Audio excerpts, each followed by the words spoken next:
السلام عليكم ورحمة الله وبركاته. الهدهد يا سلفيو استوديو. ሌላ አሚን ሌላ ምንድነው? ቅሬን በተመለከተ ቅሬን አያይዘህ ንገረን አንዳንድ ነገር በለን እንላለን። እየሰማችሁ ነው? ቅሬ ላይኛው ቅሬ፣ ታችኛው ቅሬ፣ የመረዳጃ ቅሬ፣ ቅልቅል ቅሬ፣ ምንድን ቅሬ፣ ምን አይነት ቅሬ? የቅሬ አይነት ታውቃለህ? ቅሬ በኢስላም የለም። ቅሬ በኢስላም የለም። በቃ አሁንም ወደንም ጠላን ሸሪዓው ሞት የጀመረው አሁን አይደለም። ሞት በነብዩም ጊዜ ሞት አለ። ሞት ከነ አደም ጀምሮ ሞት አለ።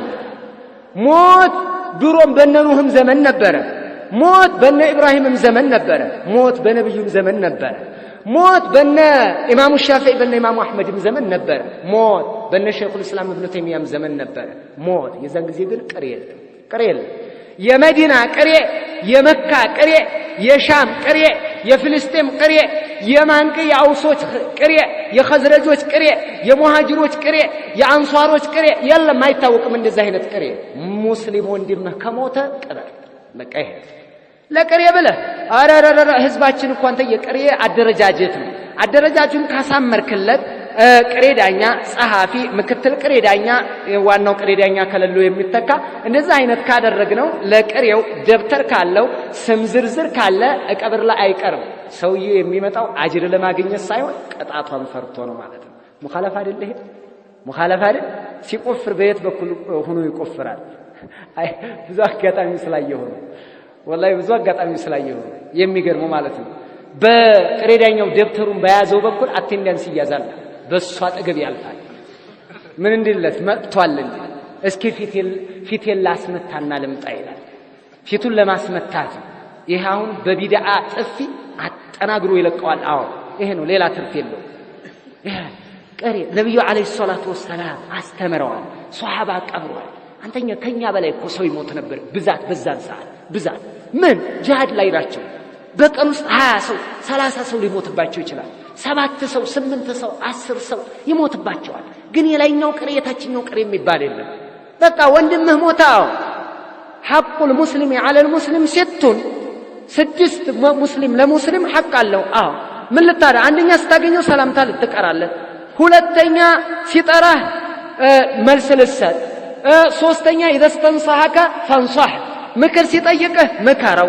ይሄ አለ የወንድማማችነትን ሐቅ። ሲታመም ደግሞ አንተ ዑዳ ልታየው ፈዑድሁ ወኢዛ መሪዶ ፈዑድሁ፣ ሲታመም ሂድና የው። ወኢዛ ማተ ፈሸይዕህ፣ ሲሞት ደግሞ ጀናዛውን ሸኝ። ይሄ ነው ሙስሊም ወንድም ሞተ ትችላለህ። አቅማለ ብዛት ሰው ካለ የማይመች ከሆነ ላ ዩከሊፉ ላሁ ነፍሰን ኢላ ውስዐሃ፣ አለበለዚያ አጅር ልታገኝ ይሄንን አድርግ። በቃ ሙስሊም እስልምና ነው የሚያዘንኛ። እስልምና ቅሬ ዳኛ የለንም።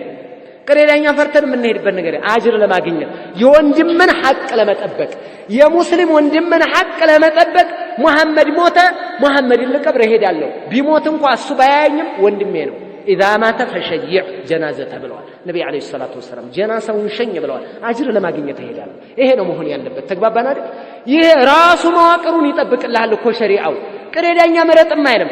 ሰው ሸሪዓ አልሻብበዋል፣ ሸሪዓ አልመረዋል፣ ሸሪዓ አላቅፈው ሲል ዋዚዓ ጅልይ ሲያጣ ቅሬ ዳኛ ያስፈልገው፣ ተቆጣጣሪ ጸሐፊ ያስፈልገው፣ አቴንዳንስ የሚይዝ አጅር አገኛለሁ ብሎ የሚወጣ ጠፋ። ሲያለቅሱ ማስመሰል። እህል ያዋጣሉ፣ እህሉ ላይ አንድ ላይ ስለተጠየቅኩ ነው። እህል ያዋጣሉ፣ እህሉ በሰባት ይበሉበታል። መልሰው እንክት አድርገው ይበሉበታል። ሌላ ሀዘን ማለት ነው። ጥርቅ አድርገው ይበሉበታል። አባቱ ሞቶበታል። 2 ሞት ማለት ነው እቤት ውስጥ። ይሄ ይደረጋል። ለአንድ ወንድም ለሞተበት ሰው ብር ብንሰጥሳ እንዴት ነው? ይሄ እብኑ ባዝ ረሂመሁላህ ተጠይቀው የሰጡት መልስ አለ፣ ልንገራቸው። እንደ ሙዋሳ ለወንድምህ የሆነ ነገር እርዳታ ላግዘው ብለህ ሸጎጥ ብታደርግለት፣ ለራሱ እርዳታ ብታደርግለት ችግር የለም። ሙሳዓዳ እገዛ ማለት ነው። ነገር ግን እንደ ብድር የኔ ሰው የሞተ ጊዜ ታመጣለህ፣ ወንፈል የምንለው ማለት ነው። ወንፈል ታውቃላችሁ? ወንፈል ይታወቃል። አጅባር ነገሩ ኢትዮጵያ ነው።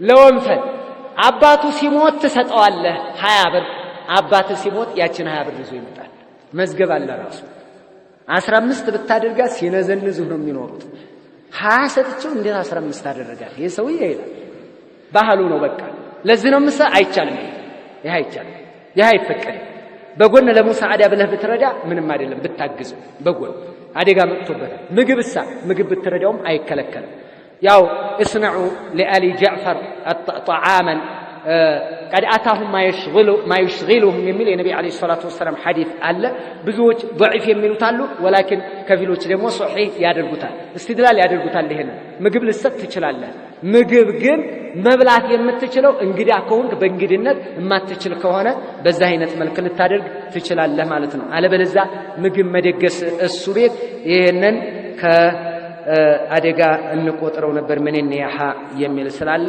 ይሄንን ብንደርቅ ጥሩ ነው ቀብር ላይ መብላት ቀብር ላይ ቴምር መብላት የለም ይሄ ቢድዓን ዳቦ ቡና አይሄድም ቀብር ላይ አይሄድም በሰለፎቻችን ጊዜ ይከለክሉ ነበር የለም ይሄ ነብዩ አለይሂ ሰላቱ ወሰለም ለው ካነ ኸይረን አሁንም ለሰበቀና ኢለይሂ الصحابه ولا امرنا به النبي صلى الله عليه وسلم ኸይር ቢሆን ኖሮ ሷሐቦች ቀድሙን ነበር ነብዩም ያዙ ነበር መለክተኛውም ያዙ ነበር ነብዩ አለይሂ ሰላቱ ወሰለም ስለዚህ እዛ ቦታ ላይ ቴምር ይዞ አይከድም ቡናም ተይዞ አይከድም ዳቦም ቂጣም ተይዞ አይከድም ሄድ ቆፍር እቤት በላና ሄድ ቆፍርና መቆፈሪያን ይዘህ ሄድ እዛ ሄጄ ሌላ ነገር አደርጋለሁ የለም 3 ቀን ድረስ ወይ 5 ቀን 7 ቀን ድረስ ድንኳን